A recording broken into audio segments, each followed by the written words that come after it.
Buenos días. En este recorrido les vamos a volver a mostrar las diapositivas que compartimos en la clase 5, que sirven de introducción para el texto de las autoras Gibson Graham. Esta presentación fue preparada por las dos profas, pero en clase la comentó la profesora Ana Eras, que es quien les habla. Para empezar, tenemos que situarnos en que las autoras de este texto escriben con un solo nombre, al que a veces le ponen un guión y a veces no, Gibson Graham, como si fuesen una autora, pero son dos personas. Una de ellas es australiana, que es Catherine Gibson, y proviene de la disciplina Geografía Económica, y la otra es Julie Graham, que proviene de los estudios culturales y es norteamericana. Estas autoras se preocuparon por trabajar en problemas concretos que estudiaron desde la geografía económica feminista, y en el capítulo que nosotras leímos, lo que hacen es desarrollar cuáles son los fundamentos teóricos y las herramientas metodológicas que fueron construyendo para realizar esos estudios.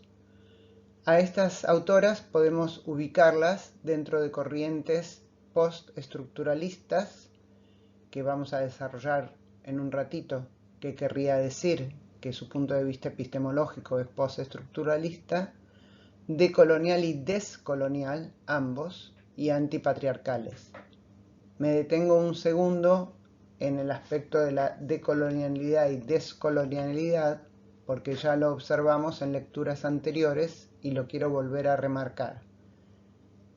Cuando Fanon nos hablaba en el capítulo que leímos de racismo y cultura acerca de operaciones de descolonización, se refería concretamente a las luchas por las independencias de los pueblos africanos.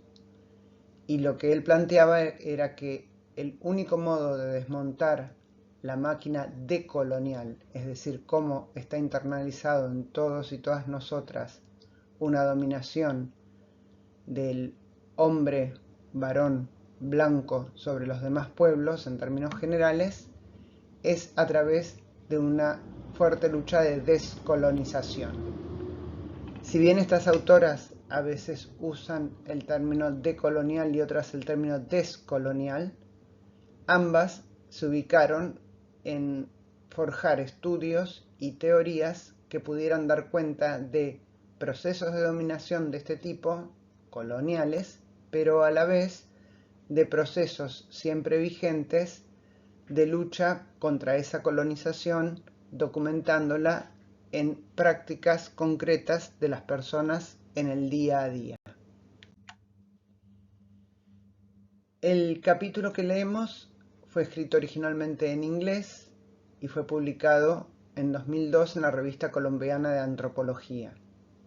Quiere decir que esta publicación ya tiene unos años en su original en inglés y su traducción al castellano. De todas maneras, creemos que el pensamiento que presentan sigue vigente y nos permite ingresar a los contenidos que estamos estudiando en la materia desde claves nuevas que no habíamos visto en la unidad 1. En clase comentamos la diferencia entre un resumen analítico y un resumen sintético. Dijimos que un resumen analítico nos permite tener una suerte de mapa o esquema de contenido del trabajo que tenemos ante nuestra vista, y un resumen sintético es una narración breve acerca del contenido del texto. En pantalla estamos viendo ahora un resumen analítico y hemos puesto como guía para ustedes cada sección de este trabajo y las páginas donde pueden encontrar las secciones. Es importante que comiencen a ingresar esta práctica de ubicar dentro de los textos que leemos las páginas y a partir de ello ubicar citas textuales que les permitan a ustedes continuar pensando lo que vienen pensando. Dicho de otra manera, ¿por qué es importante saber que un texto se compone de secciones, que éstas son ubicables en distintas páginas y que a su vez esto nos puede permitir hacer citado. Es importante porque es a partir de esa materialidad concreta del texto, de lo que el texto dice, que yo puedo empezar a construir argumentos. Cuando digo yo, hablo de un yo genérico, no hablo de Ana Eras, sino de cualquiera de nosotros y nosotras. Ese paso que estoy denominando ahora materialidad concreta, lo concreto del texto, lo relaciono con lo que también conversamos en clase acerca de proveer evidencia. Les vamos a empezar a pedir a partir de esta unidad que ustedes sean muy detallistas, que se fijen bien en lo que leen, que intenten encontrar citas que a ustedes les permitan, a partir de ellas, continuar elaborando. Y para eso necesitan ubicar la cita porque quien leerá su texto, si ustedes por ejemplo ponen una cita de autor o autora, necesita orientarse porque si quiere puede ir a buscar esa cita en su original y a lo mejor coincidir con la elaboración que ustedes hacen y a lo mejor no.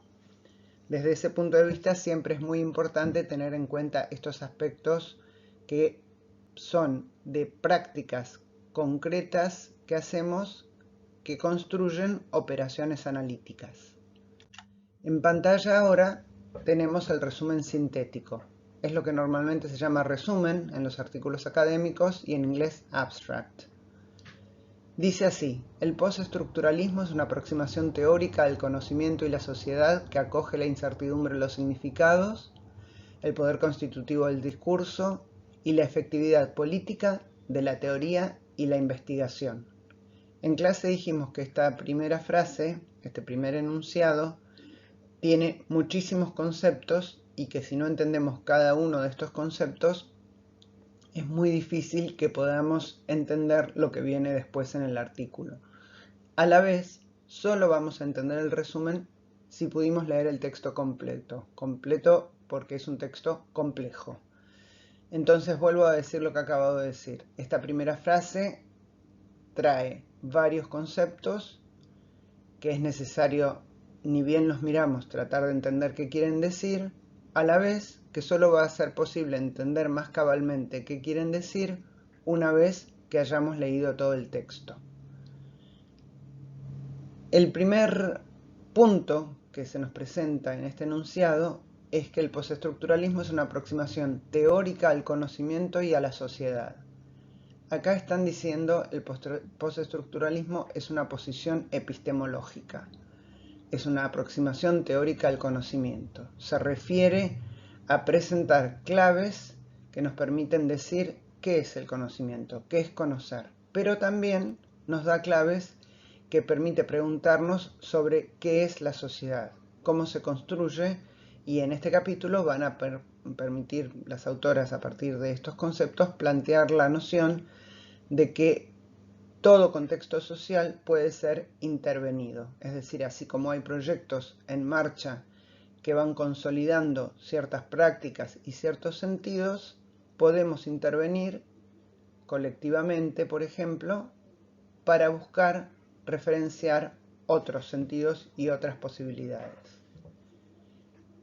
En clase también dijimos que estas autoras inicialmente plantearon un estudio muy detallado de la teoría marxista en la geografía, es decir, cómo desde la geografía se estaba utilizando la teoría marxista y cómo para ellas esa teoría en algunos aspectos era demasiado estructurada, voy a decir ahora, porque lo que ellas empezaron a hacer fue a documentar prácticas concretas de personas concretas para darse cuenta que, por ejemplo, no era posible englobar toda la actividad o toda la acción de ciertas personas o ciertos grupos en el concepto, para dar un ejemplo, de clase social. Esto lo explicamos en detalle en clase y yo ahora no me voy a detener. En caso de que tengan una pregunta sobre esto, por favor tráiganla nuevamente a clase. Sigo entonces con el primer enunciado y entonces nos dicen que es no solamente una teoría sobre lo que es el conocimiento y la sociedad, sino también que es una teoría caracterizada por pensar que vivimos en contextos inciertos, porque los significados pueden mutar, pueden cambiar. Los significados, a su vez, se constituyen en discursos, es decir, las sociedades vamos armando perspectivas que se consolidan como grandes formaciones discursivas, al decir de Foucault, como grandes, ahora yo voy a usar un término que las autoras no usan, pero para decirlo de otro modo, con grandes formas ideológicas. Pero a su vez en clase explicamos que ese discurso está anclado muy concretamente en palabras muy concretas. Por eso nosotros en clase insistimos mucho sobre la ampliación del léxico, la exploración del léxico, del glosario, de lo que los términos quieren decir. Y también estas autoras proponen que la teoría y la investigación tienen un rol político y pueden ser efectivas en la transformación.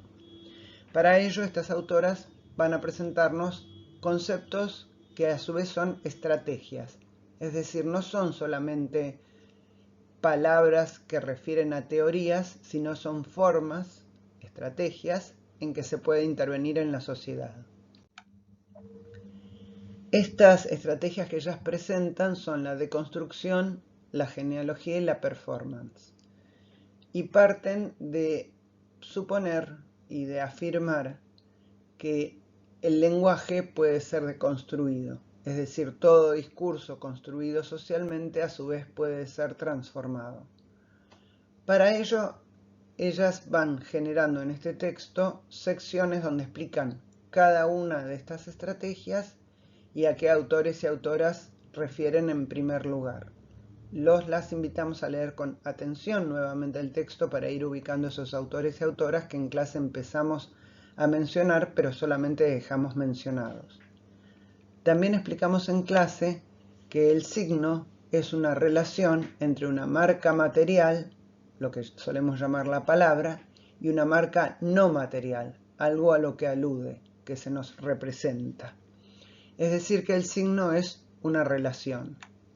Por eso decimos, con la teoría en realidad del estructuralismo desde la lingüística de Saussure, que el signo es una relación entre un significante, en este caso estamos nombrándolo como la palabra, y algo a lo que alude, un significado.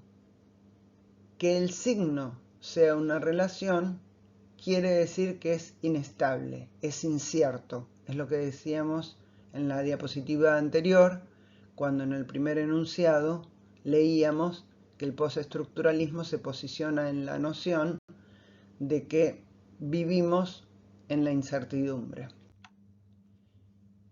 Por lo tanto, una nota de atención cuando vuelvan a leer el texto, los orígenes postestructuralistas, estas autoras los trazan en el estructuralismo lingüístico de Saussure, que es lo que acabo de decir. Y acabamos de nombrar esta relación entre significante y significado.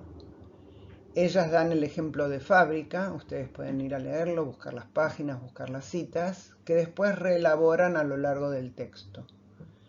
Voy a leer por último una cita que está en la página 264 y dice: las relaciones significante-significado se crean y revisan continuamente, es decir, inestabilidad de la relación significante-significado y por lo tanto abre a la noción de incertidumbre, ya que las palabras se recontextualizan en una producción eterna de textos. Acá cuando dicen textos se refieren tanto a textos escritos como a cualquier texto social, discurso en sentido amplio. ¿Se acuerdan que antes yo hablé de discurso en por lo menos dos sentidos? Un sentido amplio ideológico, formaciones discursivas, y un sentido más restricto, más ligado a la palabra, que es lo que efectivamente decimos. Entonces vuelvo a leer esa primera frase. Las relaciones significante-significado se crean y revisan continuamente, ya que las palabras se recontextualizan en una producción eterna de textos. La creación de significado es un proceso inacabado, un sitio de constante forcejeo político, donde se generan significados alternos y cuya firmeza es apenas temporal. con estas notas entonces las dejamos como para que ustedes sigan explorando el texto y vengan a clase con sus nociones, preguntas, ideas.